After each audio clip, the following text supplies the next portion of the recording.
السلام علیکم ورحمۃ اللہ وبرکاتہ۔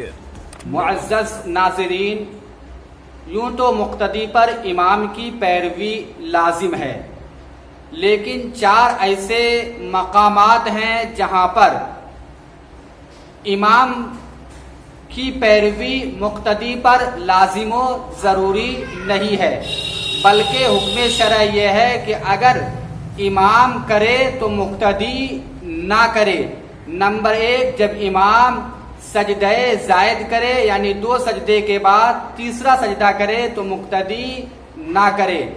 نمبر 2، جب امام تکبیرات عیدین پر زائد کرے، یعنی یہ ہے کہ پہلی رکعت یا دوسری رکعت میں تینوں تکبیر کے بعد اگر چوتھی تکبیر امام کہے تو مقتدی امام کی پیروی نہ کرے۔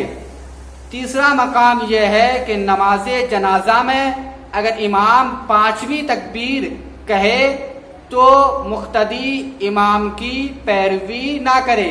چوتھا مقام یہ ہے کہ 4 رکعت پڑھنے کے بعد اگر امام 5ویں رکعت کے لیے کھڑا ہو جائے تو مقتدی امام کی پیروی نہ کرے۔